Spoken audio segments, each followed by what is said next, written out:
Greetings, friends, wherever you are on this orb floating on the outer fringes of the Milky Way, or so we're told by populist academia. Of course, we could be completely wrong about all of that. I'm not sure that any of us actually know what the shape of this plane of existence is. But I can tell you that today, Tuesday, the 26th of March, as far as this human is concerned, is a very important dateline zero, as I would refer to it. And the reason why it's in my intimation and in my blood song, in my deepest instinct, is the only thing I listen to in this world.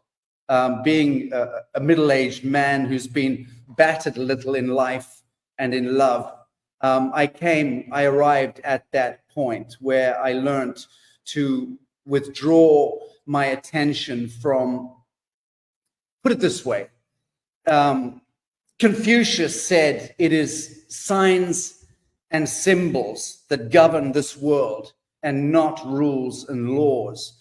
And he's absolutely right. We're set about in a world of iconoclastic false light worship, idolatry, if you will. That's always been the way in the realm of duality. We are in the realm of duality. This entire quadrant of the omniverse describes duality, the checkerboard of the kingdom of the devil, so to speak, the cauldron of creation. And each one of us navigated our soul, steered our soul plasma into this vector of so-called time space. Each of us here gathered, placing attention on the screen whilst a hippie wheezes, are all projecting plasma, life force through the pineal, our God-given life force, the kundalini, through our eyeballs and the magic of the human biology. The photons are engaging through the fractal Z equals Z square plus C Mandelbrottian myriad of impossible genius that goes into computer screens and into telegraphy. And somehow, through the umbilical of the devil, we connect our attention into this moment in time, this sweet spot, the now, the perennial now. The geometry of now is always perfect in all ways. It presents to each of us the perfect beneficence, the perfect opportunity to become all that we can be, all that we should be, all that we must be. And I've seen in the last few days some antipathy toward this idea that the upcoming April the 8th, 2024 total eclipse of the sun is a nothing burger, that folks like me are using this as clickbait. Well, there's two responses to that. There's the ground floor gutter response, the street response, which is fuck you. And there is the more pacific response, which is don't judge or condemn anything. And don't piss on the parade of anyone, ever. And if you do, you are the one conducting wrong action, whoever you are. The point is this. I've maintained that the geometry of now is always the exit from the matrix, which apparently we all seek. The geometry of now is also the only hyperdimensional conduit to source, to the ineffable, to the immanent, to the alpha omega, to our genesis and regenesis. So let's choose these totems and these datelines, and let's place our attention where we want to be placing our attention. Let's start to do as the Aboriginal peoples have been beckoning and urging us toward for millennia, which is to begin to dream wisely. We have taken a 12, 13,000 year galactic sleep. We drank the cup of forgetfulness, as the ancient Greeks would have it, each of us, and we were lost to ourselves. There is a point at which we are invited through the benediction or the rapture or the grace of God to rekindle that flame of knowing and remembrance. And the great movement of the spheres is where that totemism is written large in the sky. So we're invited to take these totems seriously. We'll go into the science momentarily about why this 8th of April 2024 is the seminal dateline 0. We'll go into the hyperdimensional physics, and we'll go into prophecy as well. And I'll tell you right now, we've got a very big audience gathering, and I'll tell you, we have no preparation for this broadcast. There's no fancy notes and bullet points and discussion points. This is a free-fall conversation because that's the way I want to do it. Parachute in and use the instinct and feel the pulse of this conversation and invite you all into it.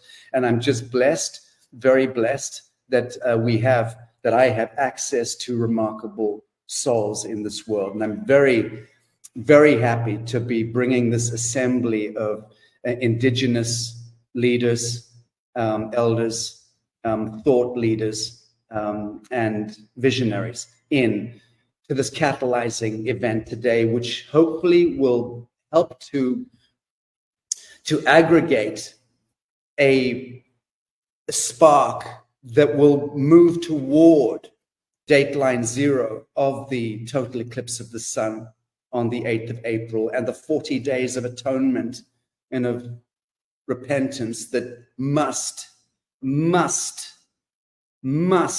assuredly follow that totality of the eclipse.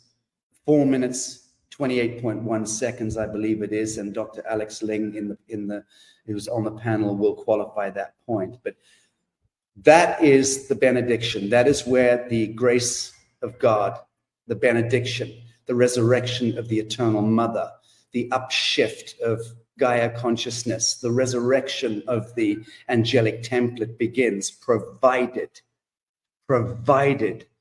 you and I are enjoined as the fellowship at that moment in time, as that hyperdimensional conduit to the outer sun is severed for the first time in totality, in this sense, for many thousands of years. And we'll go into why I'm saying that.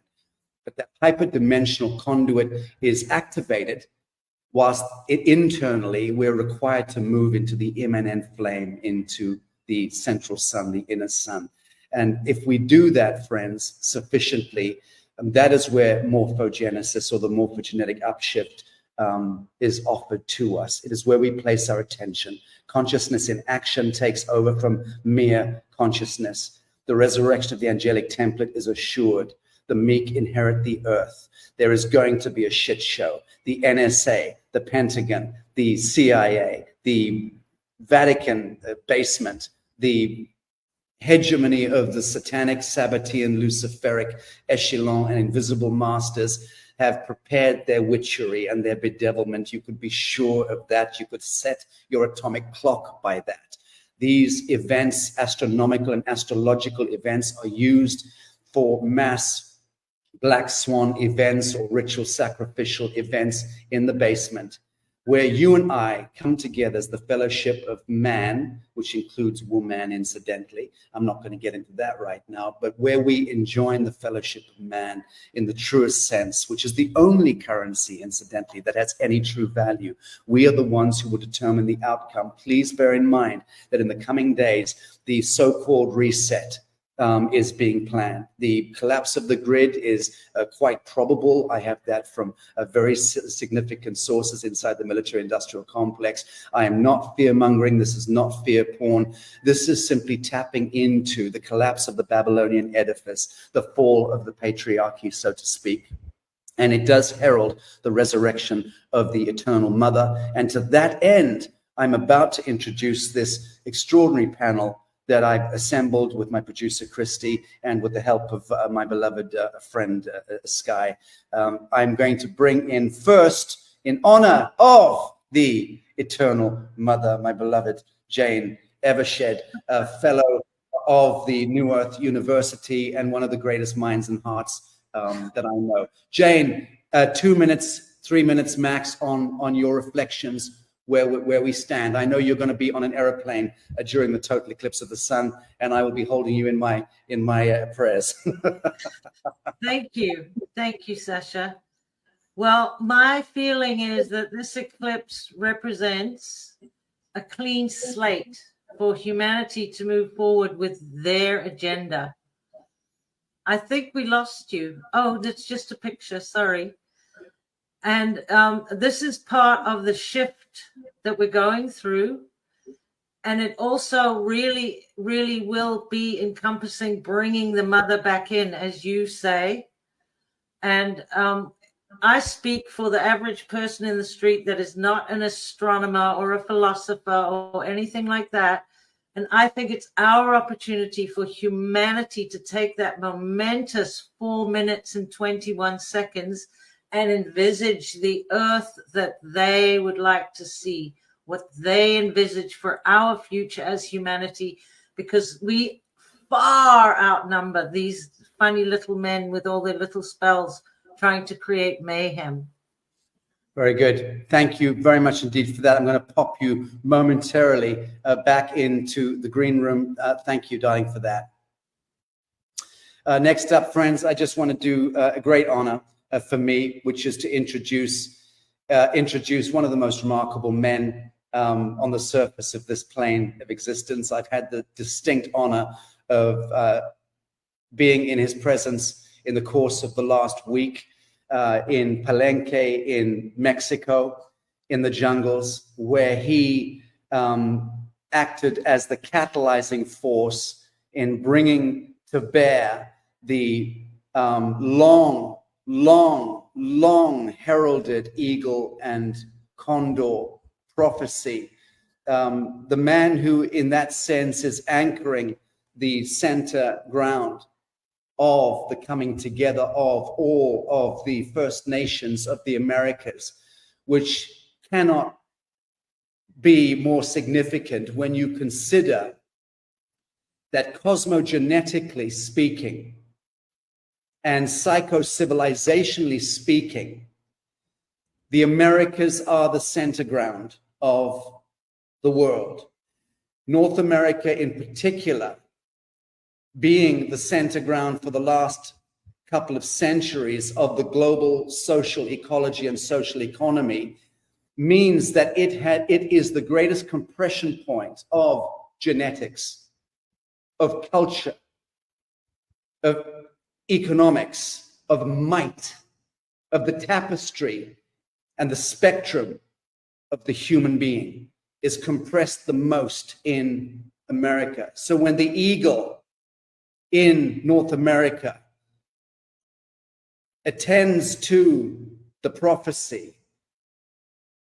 puts out the call to the condor of the Southern American nations, First Nations, and the quetzal and the hummingbird and the other totems, and calls them into Congress, into powwow. And that happened last week in Palenque. That heralds the coming together of the rainbow tribe. And that, my friends, heralds the onset of the resurrection of the Adamite, the angelic human. I'd like to introduce to this audience the Hereditary Chief Phil Lane, Jr.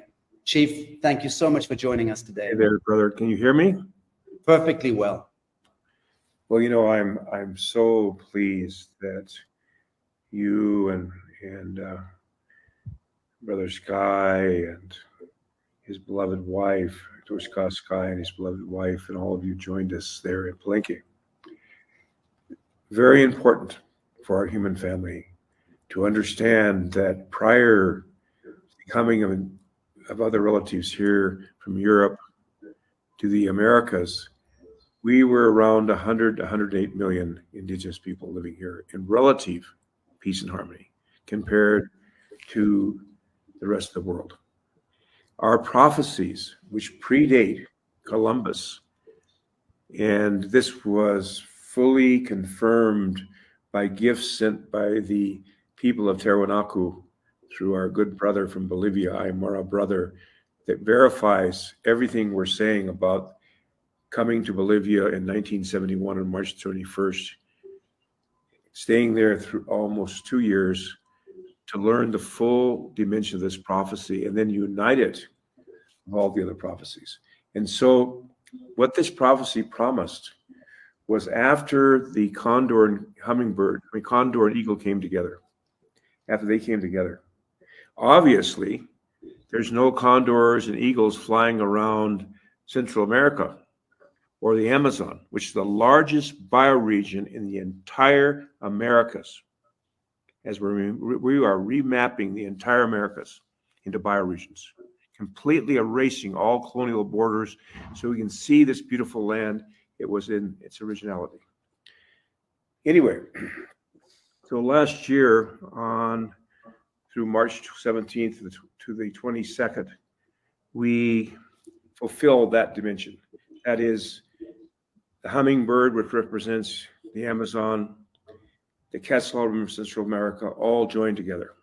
That represents about 80 million indigenous people. That was done after extensive connection to all the indigenous networks across the Americas and the development of a covenant, about 100 pages from our elders, principles of consultation, guiding principles, brand new electoral processes, many, many things. And this was also, we're so pleased that the veterans from veterans organizations all across the United States, in March 2021, we traveled to Houston, Texas, to Yosemite National Forest, where Special Forces veterans from the United States, across the United States, were coming together to do what they call a 4x4x48 run. That means every 4 hours, you run 4 hours, you run 4 miles. At the end, you have run 48 miles. And so we started dialoguing. I knew that, just like we said, that we have to start this peace movement beginning here in the Americas. How can we tell anybody, anywhere on Mother Earth, how to conduct themselves when we see what's going on right here in the Americas? And if you would have been here with us, we would have loved to have you with us, to have heard the injustice that was going on across the Americas, which we've known of. But the main things from us, through our brother Sacha, brother Michael Proper, and others, we are building a digital backbone, literally a digital backbone that will connect together the indigenous peoples of Mother Earth and all those who choose to join us in creating an alternative system to the one we have now. And we have some incredible people. Our brother Brock Pierce is involved, others involved, to build this. And we believe, without question, with full faith, this will be the first digital nation upon Mother Earth, along with the one that's emerging across the Pacific. All those nation states in the Pacific are emerging into a digital nation.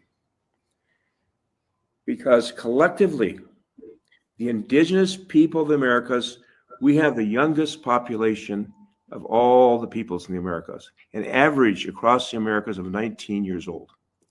We have the fastest growing population of any population in the Americas. We have more natural resources that are being exploited from our lands once we come together in unity, not just for us, because fundamental is the understanding we are one human family, intimately related to all living things, and the hurt of one is the hurt of all. In the honor, healing, upliftment of one is the honor, uplifting, and healing of all. So thank you, my dear brother, for all you've done for us. We so enjoyed being with you, and if anybody is interested, please communicate with Brother Sacha, and we'll be happy to bring you up to date on this movement, that there's no power on the face of this Mother Earth that's not going to stop what these prophecies have promised. No power. You can be as crooked as you want to, but the day has come. Aho. Chief Phil Lane, thank you so very much indeed. Chief, could I ask you, please, after that introduction, and thank you for summarizing so beautifully, why this call to action, this clarion call, is so important, why prophecy is now meeting us in the perfect geometry of the living moment in this world at this time, and the rainbow tribe, the resurrection of the true human, the reclamation of sovereignty, of dignity, of autonomy, of our majesty is all coming together, and everyone with a pulse feels that palpably. Would you kindly start us with a prayer before I bring in the panel? Yes. O Tinkashla Wakantaka, Creator of the universe, most beloved one, all powerful one, most kind one, most compassionate one, ever forgiving one. O Ancient of Days, O blessed beauty, we call upon your holy power at this time. And all our ancestors who are closer than our closest vein to join us here with my beloved brother, Sacha, and all those relatives of our human family who are gathered here together at this time of long promised transformation. May we realize that the old, outworn, materialistic, colonial, papal bull influenced, and so many other systems, which have also brought us many understandings, are collapsing. May we truly generate the resources needed to come together as a human family with our hearts and minds to create an alternative, beginning here in the Americas, right here, to provide an example for our human family to look to. Oh, Takashi, we call upon all the tribes and nations of the east from where comes the red sunrise to come to unity and harmony. And all those tribes and nations of the south to come together in unity and harmony. And the west from where comes thunder, lightning, and rain for those tribes and nations to come together in unity. And the north from where comes the white snow, the purifying moisture to purify our hearts and minds. We pray for all those relatives. And Father Sky, we ask forgiveness for the overabundance of masculine spiritual qualities that have brought us almost complete destruction. And in that, we humble ourselves completely and fully before our beloved Mother Earth and her representatives, womankind, and pray the abuse of women upon this Mother Earth might end. For the eagle, the condor, the quetzal, the hummingbird have two wings. One is man and one is woman. And both must have equal power and respect and be able to manifest their unique and special gifts. Now, in respect the Christian Judaic lineage, Islam, I'm going to say this prayer for unity. Oh my God, unite thy servants and reveal unto them thy great purpose. May they follow in thy commandments and abide in thy law. Help them, O God, in their endeavor and grant them strength to serve thee. O God, lead them not themselves, but guide their names, guide their steps with the light of knowledge, and cheer their hearts by thy love. Verily art the help of the Lord.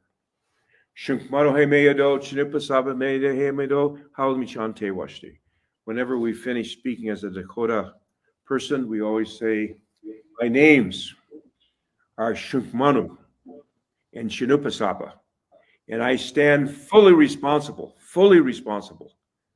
for all my words and my actions. And I'm so happy, brother, to be here with you. And I just look forward to hearing this wonderful panel you have. Thank you so very much, Chief Phil Lane. And thank you for reminding us about the subjugation of women and of the subjugation of the spirit of the mother, the violation, desecration of the womb. And of course, that refers not just to women, but to the subconscious mind, Yes. which is the feminine element and aspect of the human. And we've subjugated that. We've surrendered and abnegated our majesty, our divinity, our sovereignty, Yes. our consciousness, and our conscience. And that changes today. Chief Phil Lane, I'd like to introduce you and the audience to Padma Khandro, and invite you, Padma Khandro, to kindly tell us who you are and give us your introductory comments. Thanks very much, and thank you, Sacha, for this opportunity, and thank you, Chief Phil Lane, for your beautiful prayers and for everything that you do for the planet in the weaving of the vision of our ancestors up to the children, and really converging that harmonization energy that we need of the eagle, the condor, the quetzal, and the hummingbird. Palenque is a very dear place to me, and I'm so grateful to have seen some familiar faces on your photos. So just deep gratitude for all of that. So I don't want to say too much about me, but maybe I come as somebody who weaves different lineages, and I've spent a long time working with different tribes in Australia, in the Americas. I spend a lot of time in Mexico right now. I'm currently in Mallorca for a few days, and this year I'm residing in Glastonbury for a while. I'm Celtic background. I'm from Northern Ireland with Scottish lineage who lead through to the Knights Templar. But my real spine of the work now that really made sense for, I guess, what I'm here to do is having met my teacher, who is a Tibetan Lama, a Vajra master, Khandro Rinpoche, who is holding Kalachakra Tantra from the Jonang lineage, which Kalachakra means wheel of time. And this is a synthesis that is being held in a broken lineage straight through to Shambhala, which many did not know was preserved actually in East Tibet. And the Jonang tradition are currently actually seeking to be recognized in the Tibetan government in exile, because when the Dalai Lama left Tibet, the Jonang tradition did not leave with him. So this lineage holds keys of time, of the microcosm of our inner circuitry up to the celestial bodies. So this harmonization that we all need to undergo, which you're both talking about so beautifully, this unification of our innate masculine and feminine, and how we can also learn to clear karma, which is really the manifestation of time to us as a subjective being, to become free from that. And we really are this terminology of samsara, this looping existence, which some people would say this manifestation of being on a slave planet. So many of us here and listening tonight know we came to see in something different. And I just want to concur with what several of you said so far. I do want to make sure that I'm not sounding Hollywood-centric or Christocentric, because I feel sometimes what we do is we pin on certain figurative singular dates, like people in 2012 that thought that the cash machines were going to explode on the 22nd of December, and I was in Palenque conducting ceremony there then. We have these markers in time. And the exciting thing is that I really concur with all of you that we do have some very significant astrological openings. I work with non-dual astrology, and I've recently been applying Kalachakra astrology, which just brings some deeper nuances. So from triangulation of Vedic astrology, Mayan astrology, dream spell astrology, which a lot of Mayans don't like, and then also looking at Kalachakra astrology, I really agree that we have got some keys. I think that what is important is how we act upon it and how we work with becoming more non-dual. And I'm happy to share a few little insights later about certain planets that may be our anchor points for cultivating in the coming time, because the job is not complete. It's how we use these portals. And but I was so excited when you invited me on, because I wasn't I wasn't so fully aware of the grand discussion of this great American eclipse. And I'm looking from different systems, and I can definitely tell you that there's something very sparkly and life-changing that is on our doorstep. And I might call it to open up our Shambhala warrior essence. But I agree with you. Gracias. Beautifully stated. We're opening up the Shambhala warrior essence. I love that, because, of course, that is entirely so. The meek do inherit the earth, as I've been espousing for many long years. We all know that is thus. The meek inherit the earth, but the meek are those who are most bold of heart, those who can and will enter the lion's den in the spirit of the true faith, those who will walk in the shadow of the valley of death, fearing no evil. And that is what describes the true meek. Let me bring on Huna Flash, a man of tremendous renown, a representative of the Maori esoteric and spiritual traditions. I'll allow him to speak to his own lineage, and I will place a totem piece of geometry on the screen as he introduces himself at his request. Greetings, sweet dear ones, sweet dearly beloveds. Wah is the language of the duck. Is it saying quack, quack, or is it saying wah, wah? Wah in the Lemurian language means love. Wah means much love. I'm honored to be here. So grateful to be with such esteemed elders. And in our tradition, the Maori tradition, we give recognition to the Pai Pai Tapu, which is the sacred seat of our elder, Phil Lane, Chief Phil Lane, who I'm honored to meet once again, who I actually met in the 80s in Lethbridge, Canada, Alberta. Yes. And my family members from the South Sea, the Tutuna Nation. Back then, Gordon Crowchild was alive, but now his son, Lee Crowchild, is now the chief of the Tutuna, who is my brother, who is partnered with my cousin, and they had a lot of children. So now we have Crow and Blackfeet and Tutuna Maori children. so talk about coming together. Excuse me. My education over the last 40 years has been broad and expansive and so incredible. I've had, to me, the most incredible education in the whole universe, I feel. I've spent time with Phil's people and the native communities across Honumotu, Turtle Island. I am born in New Zealand. I am Maori. And if you understand the meaning of Maori, you may know it as Mahdi in the Arabic. You may know it as Mari. You may know it as Maui. You may know it as Maohi. You may know it as Maoli, which simply means the children of innocence. The children of heaven is how I like to share it.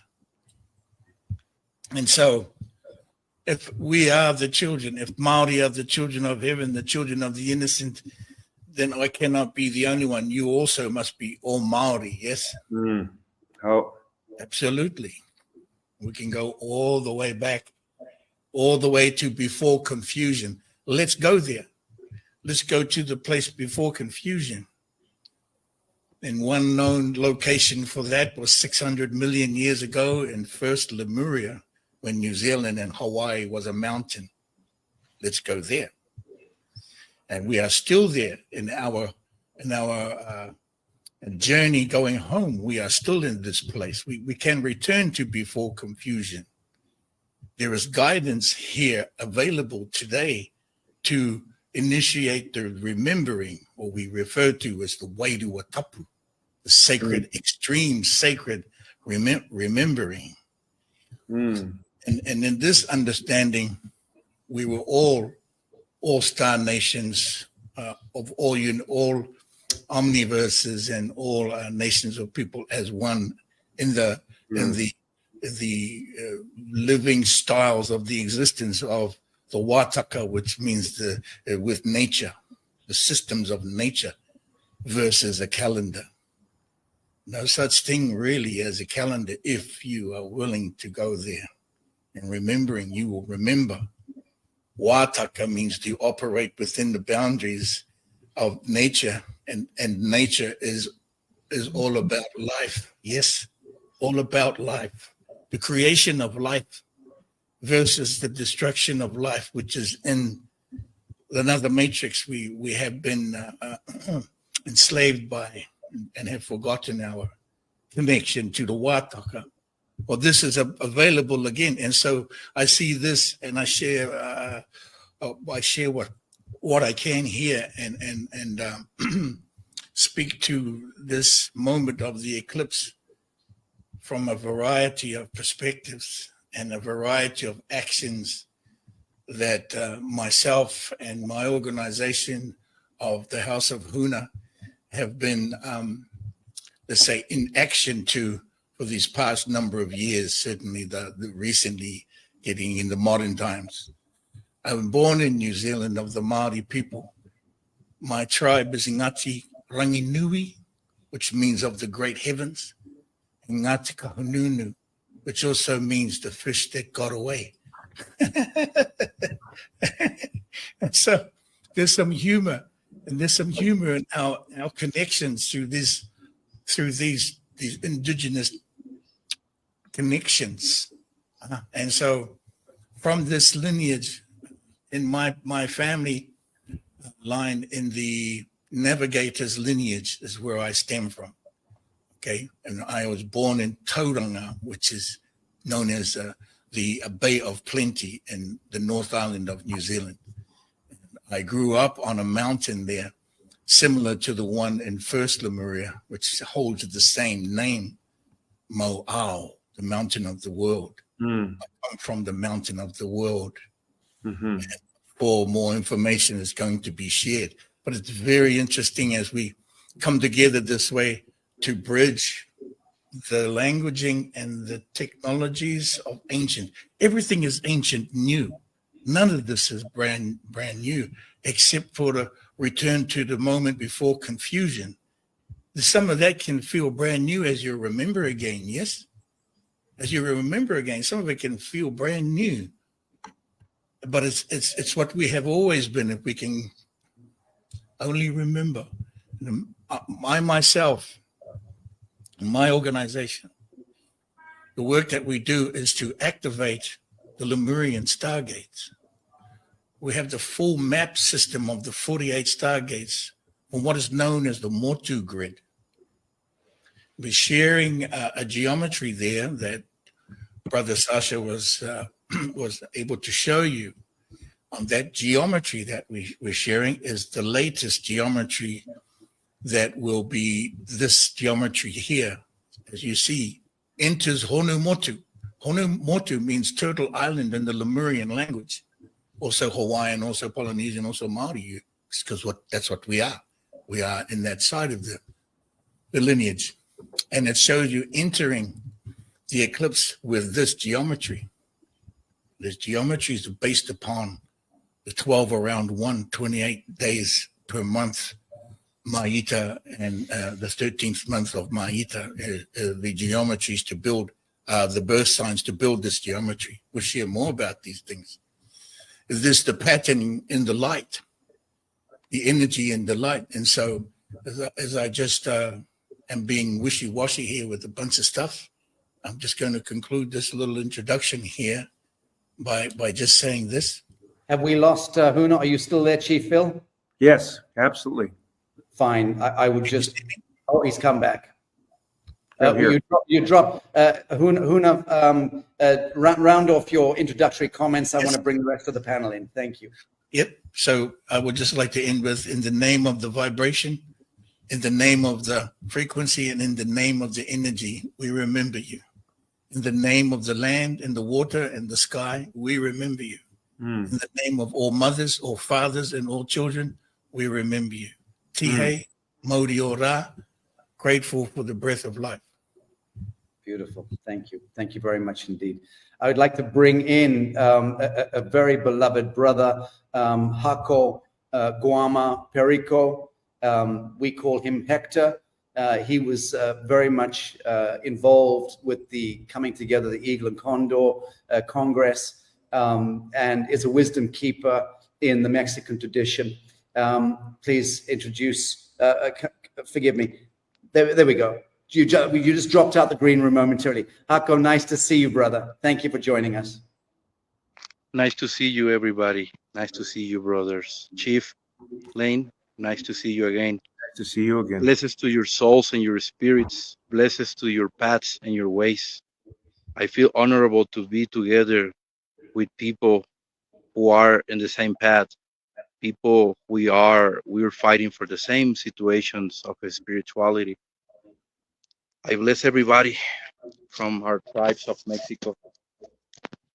We are in Mexico City right now with indigenous communities of the Otomis, healing people through these type of technologies that we have behind me. And with the help of brother Sacha, we're trying to keep the world in the same path and the same way of healing, knowledge, ancestral, mount to mount, culture to culture, to share it, not just in America, Mexico, Colombia, Venezuela, Panama, all over around the world. Brother, watch your hand is not on the microphone. You've gone muted slightly. Carry on. Can you hear me now? Now we can hear you. Thank you very much. So we bless all you guys, all you brothers and sisters from Mexico. We are together here to keep healing, to keep being in the path of the sacred prophecy of the eagle and the condor. And of course, we're trying to be together with brother Sacha to teach the knowledge, to keep the culture, and to keep the situation of the indigenous communities in Mexico, and where we've been little bit of suffering and forgetting in Mexico.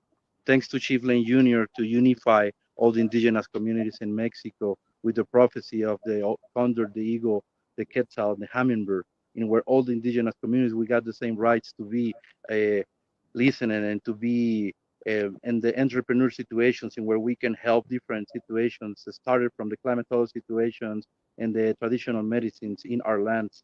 We represent more than 3,000 years of knowledge with the tribes in the desert. Now we are in the forest in Mexico, and we're trying to interchange this culture to other brothers. And now that we know that we have the same path, we got to keep the same mouth. We got to keep the same word that our elders give us to us. We are the extensions of the Great Spirit, and we have to take that opportunity as our own duty. I'm Hector Benton. I'm Hacco Guama Perico. I'm a guardian of ancestral uses. I'm your brother. I'm your father. I'm your son. Thank you, brother. That's very beautiful. I'm going to introduce Dr. Alex Ling in a moment, and he's the remarkable physicist who also brings extraordinary knowledge and information into this broadcast today, which many people will be hearing for the first time. We are going to be joining with him at the Zone of Silence in Mexico, which is in a sense, it is the ground zero of the total eclipse of what will be happening. Brother Hector, you might be joining us. I know you're consulting the guardians and you're consulting the elders to see if you are able to participate with some of your ancient technology to help to activate the appropriate connections on that day. I very much hope that we'll be seeing you in the Zone of Silence, but we'll speak to you later in the day to see if we can coordinate that. Ahatipi, will be a pleasure if we can coordinate with this one. Chief Lane has one of the skulls right now with him. If you want to show it, is there. And I'm here in the pyramid in our school. And again, thank you very much for the opportunity to be connected. Technology helps us to have our hearts connected, because we walk with a heart on the hand.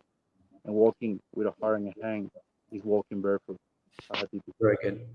Bravo. Thank you so very much, Hector. Stand by.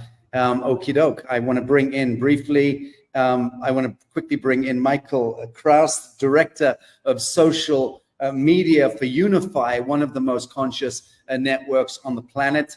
I had the great pleasure of meeting with him yesterday and spending a bit of time with him and embracing him through the digital screen. but it was a delight to meet you. Michael, thank you so very much for joining us today. I'd love to have your reflections and comments on what you've heard and the importance of us as a humanity to designate datelines like the total eclipse coming up as a moment for where we can truly place our attention into a singularity. Thank you, Sacha, and thank you to all of you. I'm deeply, deeply honored being here. And one of the pieces that you said is the geometry of the present moment. If we take that geometry of the present moment and we connect it with our point of singularity within our human ancestral evolution, and also take into consideration that the universe is infinite wide. And so if it's infinite in each direction, each and one of us are the center point of the universe. And in addition to that, each and one of us is standing above the center of the earth. If we start to recognize that power that we all have within each and one of us, and it requires all of us to come together and remember who we truly are and the power that we hold. And I believe that it is through our human bodies to connect divine consciousness with Mother Earth, through the power of our hearts, through the power of love. And I believe what is most necessary in this current day and age is the power of forgiveness. And my role within Unify is I'm the director of social media, so I get a little bit of the pulse of time when it comes to the digital world. And what I truly experience is that we've been divided and conquered. And not just that, but within that division is also a tremendous pain point. There's the trauma that is within each and one of our living souls. And that trauma, I believe, has to do with the divine feminine, the abuse, the violence, the pain, the trauma that we've inflicted, but also the balance between our divine masculine and the divine feminine within each and our bodies. And so what I believe right now is really important is to remember the knowledge, to remember that those who came before us all saw heaven on earth, a new age, a golden age, nirvana, whatever names they put towards it, we know it's going to come. And I believe that this right now, this lifetime, this moment is an opportunity for us to create the transformation and the liberation of humanity. And it requires all of us. It requires us to unify, and it requires us to act and to use our consciousness in action. And it's one thing is to talk about it. The other thing is, how do I apply it in my daily life through acts of kindness and compassion and in unity and collaboration and cooperation. And that's where it really comes down to. And I also believe that those specific periods in time that we're going through with the solar eclipse are moments in time where we need to need to recognize the light that is shining within us is also shining within all other brothers and sisters on this planet, because we were born innocent, and that innocence will never be taken away from us. So I'm deeply honored to be here. Thank you. Bravo, Michael. Thank you so very much, brother. Can't wait to meet you in person. And thank you very much for joining us with those comments. Next up, friends, I am going to introduce two remarkable people who I met very recently, Eduardo and Yvonne, and they are an extraordinary couple. I can tell you that in simple terms, they represent a shamanic pulse. They are an oracle of the Mexican tradition. They travel where the guardians permit them to travel, and only when the guardians permit them to travel. They came down to Bacala Laguna, where they left their haven for the first time in 3 years. They were granted the permissions by the spirits to come and to inspect what it is that we're doing with this New Earth project, the sanctuary that we are beginning to build out here. And they spent a number of days consulting with the guardians of the earth, the guardians of the sky, the guardians of the jungle, and the guardians of the waters. And it was an extraordinary experience to witness them at work. I just hope that we can hear them sufficiently here. Can you hear me okay, Eduardo? I know Yvonne doesn't speak the English. Oh, I can see it's Ricardo speaking there. Not yeah. I assumed that Eduardo was there, but I can see it's you, Ricardo. How are you doing, brother? Very good, Sacha. Thank you so much. And yeah, we're very happy to be here. And I'm here with Yvonne and Eduardo. Well, he's coming in a few minutes to join us. But well, I'm very happy and I'm delighted, Ricardo, that you are there, because it means you can translate beautifully. So please extend our greetings to Sister Yvonne. I'm very, very happy to have this remarkable oracle, this woman who lives mostly in the spirit world, consulting with the elemental spirits. She has such a tremendous reservoir of wisdom. Please extend our welcome to her. Te mandan muchos saludos y que pues, el oráculo que implicas es una maravilla. Estamos muy agradecidos por esta invitación, muchas gracias, emocionados también, emocionados por lo que va a ocurrir dentro de pocos días. Estaba escuchando lo que estaban comentando hace un momento y sí, es una conexión muy importante, tanto de cuerpo y alma, para poder estar al 100%.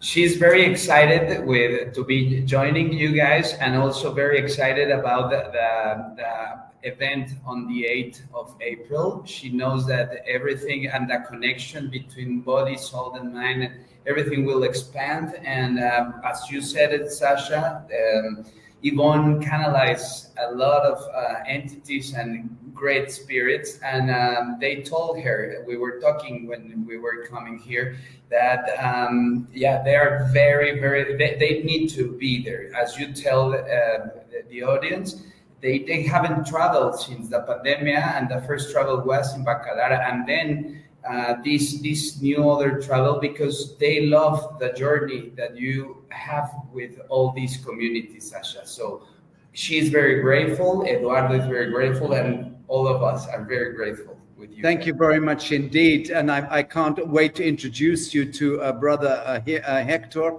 I'm not sure if he's here. I can't see him. He's somewhere in the jungle, but he's not on the screen at the moment. But he is the indigenous leader that I wanted to make the introductions, but I will do that possibly later in the day. Let me now bring forward the man of the hour, in a sense, Dr. Alex Ling, because it is Dr. Alex Ling who is the leading force in the expedition that we're going to be doing to the zone of silence in Mexico. And Dr. Ling is not only an erstwhile medical doctor and a physicist, scientist, he is also the carrier of, I need to choose my words carefully here.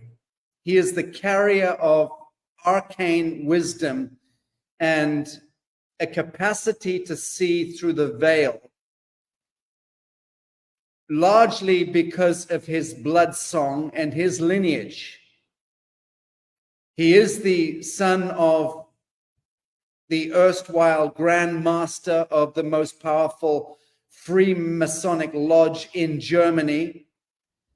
His father, he will explain this to us, pulled away from the Freemasons some years ago when he recognized that a compartmentalized element within Masonry were about to conduct a diabolical act connected to arcane or alien technologies, which were being auctioned and traded amongst the certain Masonic lodges around the world.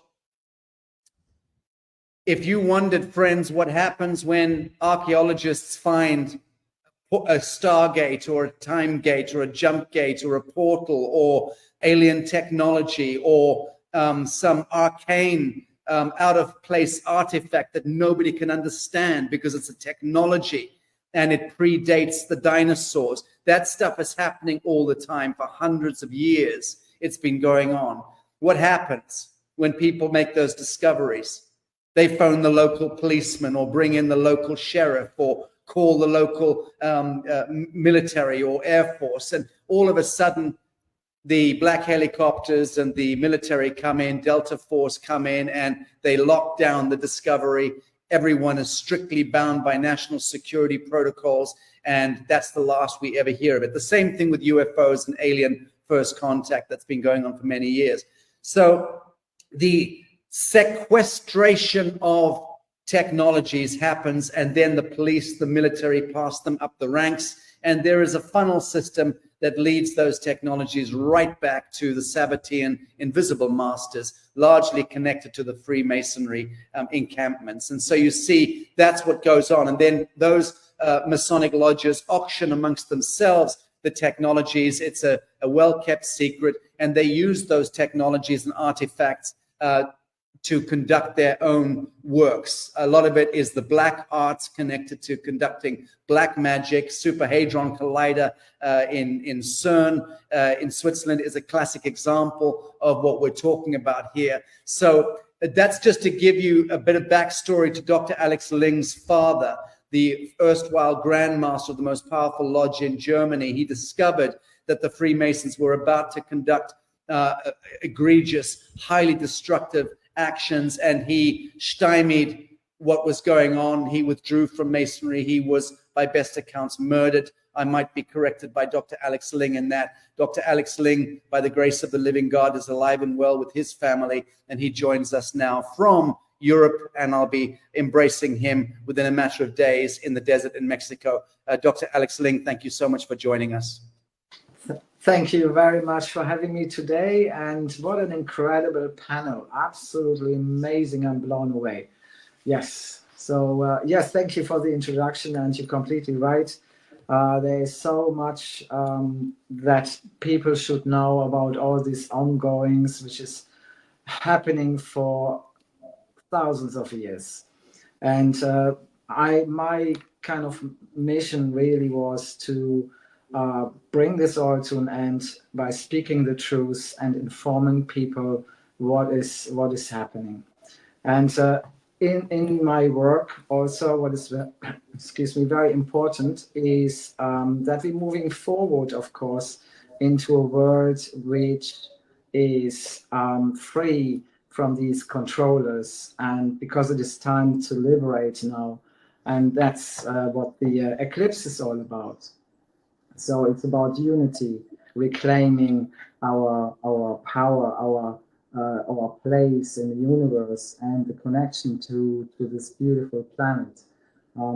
So there's a lot of things which tie in with the eclipse, and there's a lot of proof which I found in my research going back 14,000 years and more in ancient texts, which have been withheld from us for a very, very long time, which points exactly to that very point in time when the eclipse is going to happen in Mexico.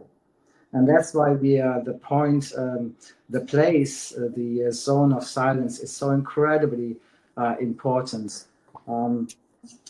Yes, but I will fill you in a little bit more in a little bit. So, yes, so my mission also is in Glastonbury, where I'm having a place as well as much in Cornwall in the UK. So we are connecting all the networks at the moment, and we have this incredible possibility through a simple sound, and that's also part of my research, which came about when I was researching frequencies and sounds. And again, through my father who had ancient texts, and I was fortunate enough in that way to have found the translations, and so it was all about certain sounds and frequencies which would liberate us as humans, and they're very, very simple sounds. It has to do with the gravitational field in the universe, which is a sound which originates from the very beginning, and that note is, for example, C4, which is being played very often by ancient flutes, very often came from the native Indian tribes who would use these kind of sounds as well. So when we started to use that sound in connection with ancient sites, we actually found that we could communicate with some of the most incredible megalithic sites in Cornwall. And when I say communicating, that means that we have used specific frequencies and have played these frequencies to the stones. And within the stones, there is a record. It's like a supercomputer. And we were able to record certain sounds back, which would lead to a real communication. And that was my latest work. And from there, we developed a sound which we describe as a hum. And that hum is a sound which is similar to the Om, but the hum has it's a primordial sound, and it really resonates with everybody who is using it. It also originates from our mothers when we are, for example, as babies, we are in distress, and then we would have our parents hum to us to kind of ground us. It resonates with our root chakra, for example, and it earths us. It connects us back to the earth. So there's a lot of information which I have researched in that respect. And the eclipse is already being a lot of the ancient text, 14,000 BC. That's the earliest text I could find, basically pointing out this specific eclipse which is going to occur in April, which is incredible. So there's a real. Dr. Alex, let me jump in there just to paraphrase. Some of your audio is a bit difficult, a bit compressed. Yeah. Sometimes we were hearing you perfectly, at other times we were not. Let me just try to bring it in. You have been studying this total eclipse coming up on the 8th of April 2024. You have also established that, as we know, that the highest point, in a sense, of that totality of the eclipse is going, or the culmination is going to be when the total eclipse is occurring directly above the navel, the hyperdimensional navel of the Earth, as it relates to this date, which is going to be a place called the Zone of Silence in Mexico, a few hours flight outside of Mexico City. It would help if we had the image. There we go. That's an image of Zona de Silencio, or the Zone of Silence. That's what it looks like from satellite. It looks to me very much like an umbilical, like a navel. It is a couple of thousand feet high, I understand. And this is the epicenter or ground zero of the phenomenon that is taking place on the 8th of April, 2024. Yeah, absolutely. There are a lot of ancient texts which point out to that, and which go way back to Megiddo and all these kind of areas, Sumerian texts, Babylonian texts. So this specific navel, and you described that quite correctly, is the focus point, is the center, is a portal. And the zone as itself is quite extraordinary from its composition in terms of energies, because there's a huge electromagnetic field around this area. So any compass keeps just spinning. Also, the plants and the animals are quite affected by this. There's a biosphere laboratory in that specific area as well. So where they're studying these kind of unusual plant growths as well. So, but yes, 1,440 meters high, quite a hike. And this specific place has the longest duration of the eclipse shadow, which is 4 minutes, 28.1 seconds. Not a coincidence at all. So there's a lot. Yeah, sorry. Speak a little bit about this. One of the things I wanted to elaborate on here, and I'd like Chief Phil Lane to hear this as well specifically, because I think it's very interesting. The fact of the matter is that in 2017, the last time that there was a total eclipse in North America, the trajectory of that total eclipse passed in a particular line over North America, passing through Canada and North America, and it crossed directly over half a dozen towns named Salem. Yeah. The founding fathers, the Masonic elites knew exactly what they were doing when they were predictively programming hundreds of years ago that in 2017, the trajectory of the total eclipse of the sun would pass directly over the 7 towns known as Salem. Yeah. Here we go, 2024, which is the next total eclipse passing over North America. It traverses Canada, North America, and Mexico. And that line crosses at a tangent to the Salem line and crosses over 7 towns known as Nineveh. Nineveh in biblical prophecy is connected to Jonah and the whale, the 3 days in the belly of the whale and being belched out, and then fleeing to Nineveh to beseech the denizens of Nineveh that they had 40 days of atonement and repentance or apocalypse. The 40 days of atonement and repentance is what the Nineveh line represents. Why did the sun pass over 7 towns known as Salem in the last eclipse in 2017? Why now the Nineveh line? Those 2 lines intersect and create the Alpha Omega, the signature of God on the face of North America. North America, again, is the ground zero of the rainbow tribe, of the cauldron of creation in this entire plane of existence. It all comes down to North America, the belly, the rainbow tribe, the crisscross, the Alpha Omega. It's written large. Here you have it. Yes. Yeah. This is an extraordinary coming of age. Chief Phil, what are your reflections on that? Yes, yes.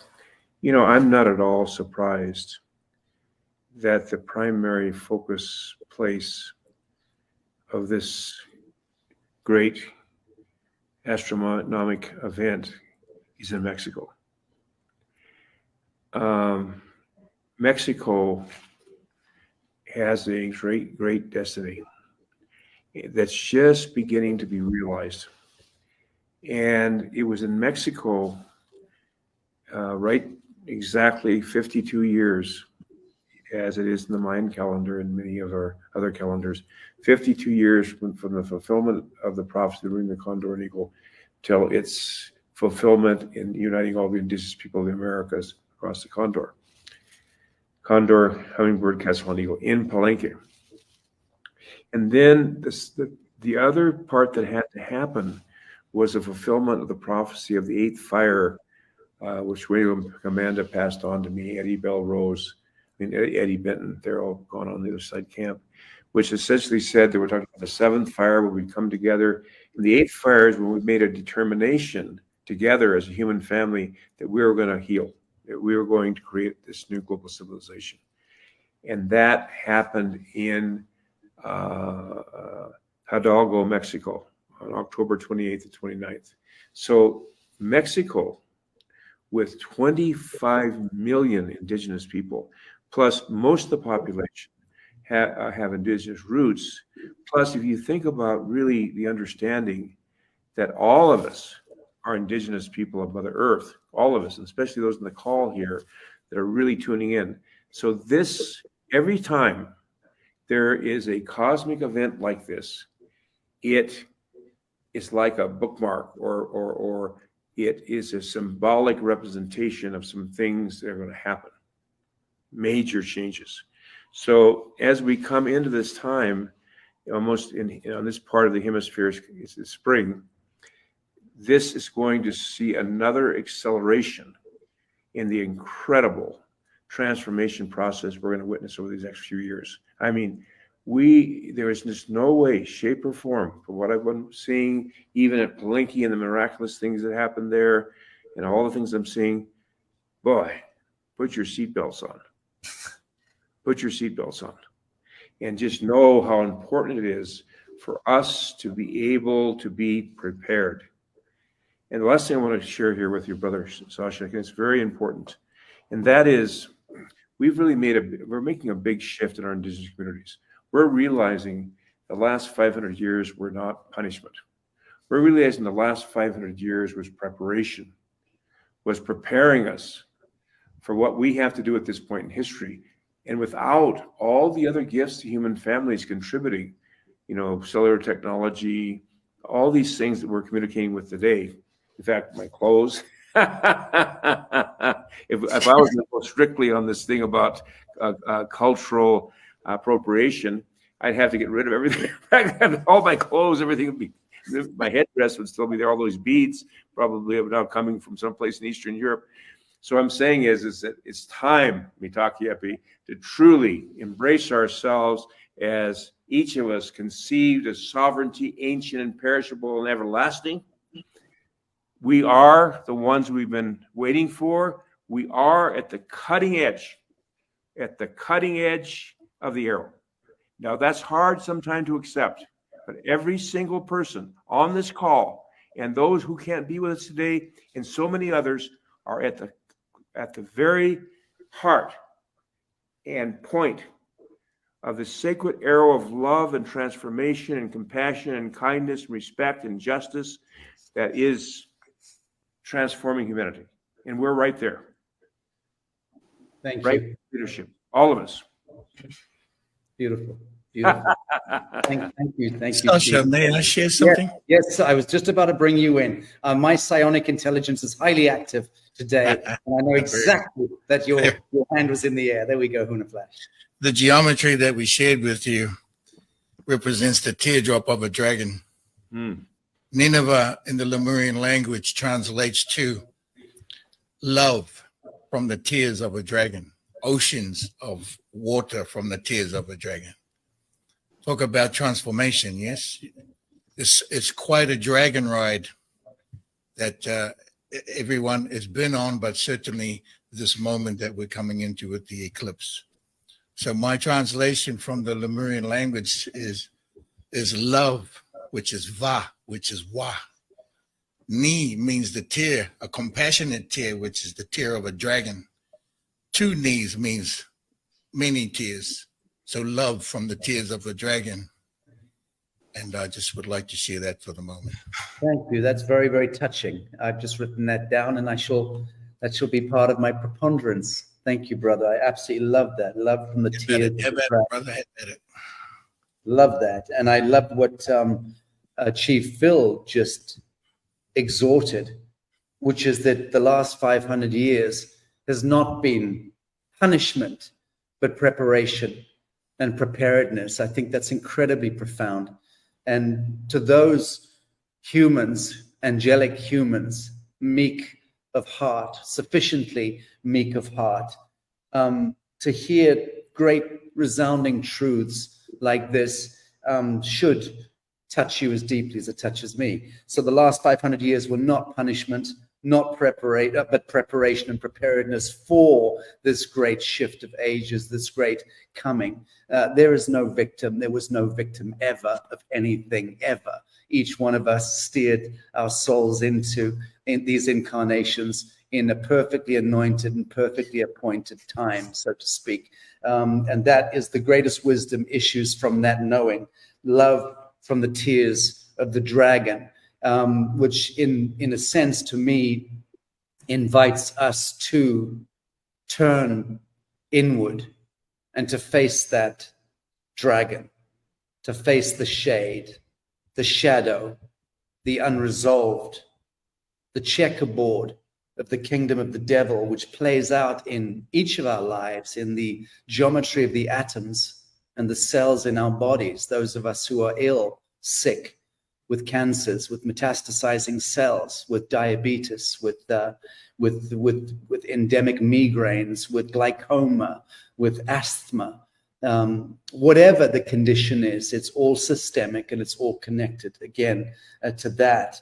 And as each of us do that inner work and turn our focus toward the immanent, we participate in a self-fulfilling prophecy of redemption, absolution, healing. And that's what this great shift of ages, Dr. Ling will continue now at my invitation to explain a little bit more about the hyperdimensional physics of what's taking place on the 8th of April. Let's use that dateline 0 to not, and this is the thing, I speak here to the audience, and it's a very considerable audience.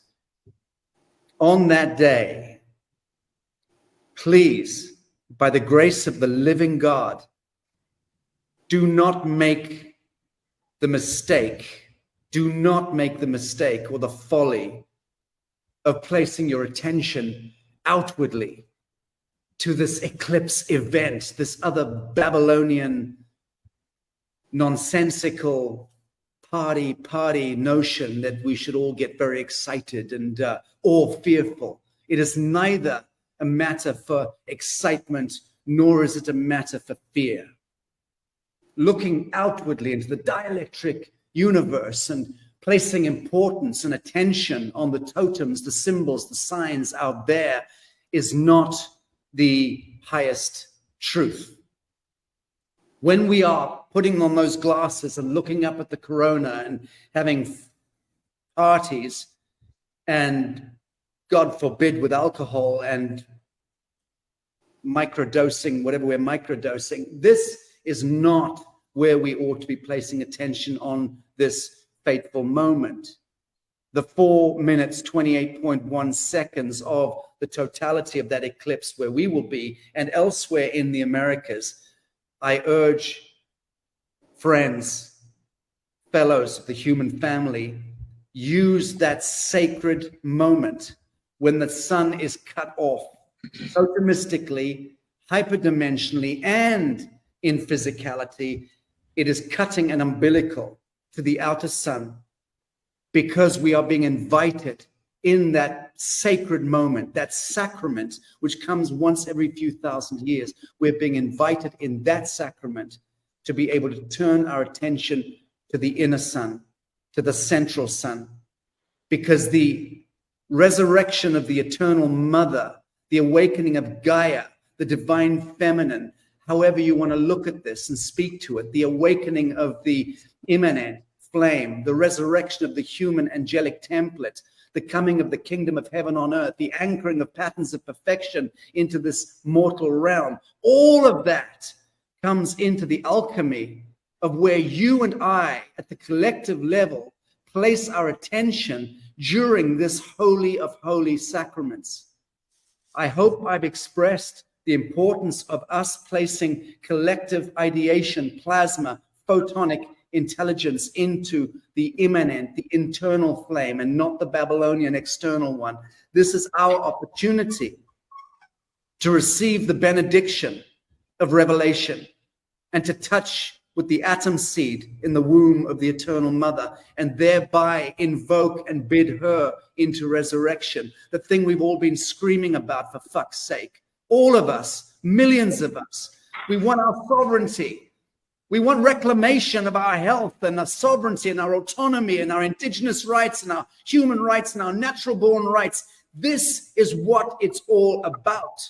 The call to action is not to lobby the Catholic Church or lobby the corrupt government or lobby UNESCO or the World Trade Organization or any of these other deviant patriarchal edifices of wickedness.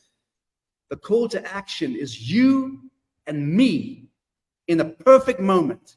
and where we place our attention and do the bidding of the Aboriginal peoples, the wisdom keepers, the flame keepers of this world, who have always maintained the atom seed of wisdom, which is dream wisely. This is our moment to dream wisely and to begin to turn the wheel in the other direction. That is the importance of this dateline 0. Dr. Alex, please extrapolate if you wish. Yes, there are a few aspects about this solar eclipse which are quite important. First of all, it is a new moon as well, and also we are in a solar maximum. So all these kind of elements are coming together. So what will happen in the totality is that the free electrons will space out, and the free electrons are used also by Wi-Fi, GPS, all these kind of artificial matrices which surrounding us. So in that time of totality, this energy field, their energy field, this artificial matrix will almost be reduced to a very, very small minimum, about 10%.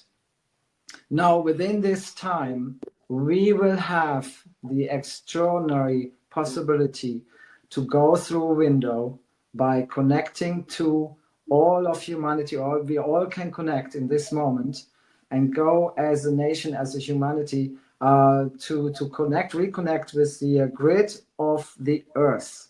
And that is what is the extraordinary thing about it. So the earth grid, the energy which surrounds this planet, which is Gaia, which is Mother Earth, that is a field we need to connect to. And in that moment, when the totality is going to occur, 4 minutes, 28 seconds, 0.1, this is the window of opportunity to connect to it. And this is when the whole humanity can connect to each other again on this incredible conscious level. So, and that's the difference. These kind of events don't always happen. This is a special event. It doesn't happen very often. The last one was just about 7,000 years ago. The next one was about 14,000 years ago. So incredibly important that everybody takes this quite seriously, because on the opposition, of course, they are very much aware that this is going to happen, and they always have been quite aware of these kind of solar events. So, for example, there's something in place for thousands of years, which is called the substitute king, and I'll just kind of try to appeal to people so that they know what the reality of things is about when it comes to our controllers. So the substitute king is a text which has been written quite a number of years ago, about 800 BC, for example. They're older texts which go back 14,000 years, and it had to do with the kings, the controllers, which would be fearful that on such event of the solar eclipse, we as humans can connect them to Mother Earth and to each other. They were very much aware of this. So they would put a substitute king in place and queen, so basically replacement, and then they would hide, and very often they would hide for 100 days before or after the event, sometimes shorter, sometimes longer. And the reason for that is that they were very worried that they would be overruled by the people. So to preserve their lineage, they would go into hiding and then come back when the solar event was over. Also, what is important is that this specific solar eclipse, the electrons, the frequencies are emanating around the planet for quite some time. So exactly about 40 days. Some say it could be a little bit longer. So this is our opportunity to constantly refresh this kind of energy we have to Mother Earth, and continuously work and manifest where we want to be in the soon future. So let's do this all together, because that's really, really important. This specific window we can use to manifest our positive thoughts and where we want to be in the future. So that's the point of it. Very good, thank you. So I'd like to just invite some commentary. I'd like to invite Yvonne in just to speak. Ricardo, if you would kindly translate. I would like just to hear from Yvonne what in the traditional Mexican native tradition, what is the importance of a total eclipse of the sun? ¿Cuál es la importancia de un eclipse total para México como tal, las civilizaciones de aquí que representan? Representa un cambio muy importante. It's a very, very important change. Está haciéndonos una señal muy marcada. It's a signal very well put. Marca pues lo que ha sido en vidas pasadas para nosotros poder estar anclados en un futuro, pero en un futuro muy bueno, muy prometedor, muy alegre, muy distinto a lo que hemos estado viviendo en todo este tiempo. So for them, for here in Mexico, we saw everything like it's something that it will transform in this occasion, but mostly the eclipse, it's something for renew and change and to absorb all the positive things that we have in this world. Lo que estaba comentando el doctor Alex es muy importante, es un momento de conexión tanto interna para poder estar conectados con todo lo que viene siendo esta parte del universo.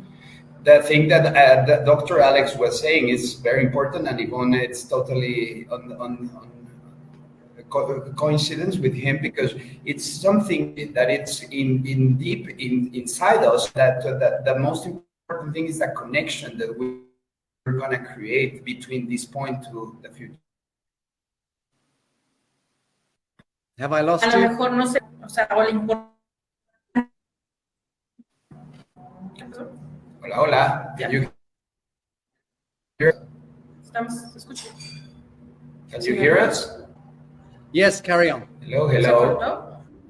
Yeah. Okay. A lo mejor en México no se le ha dado como que la comunicación o toda la, pues digamos que la publicidad para este momento.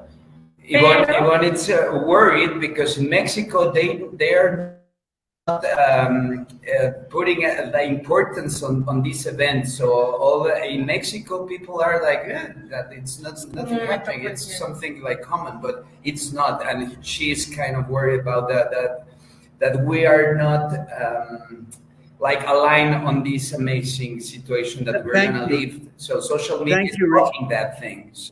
Yeah, so Ricardo, that was my next question to Yvonne. When she is consulting the guardians of the inner earth, and when she is consulting the guardians of the sky, and when she's consulting the guardians of the jungle and of the waters of Central America, of Mexico, can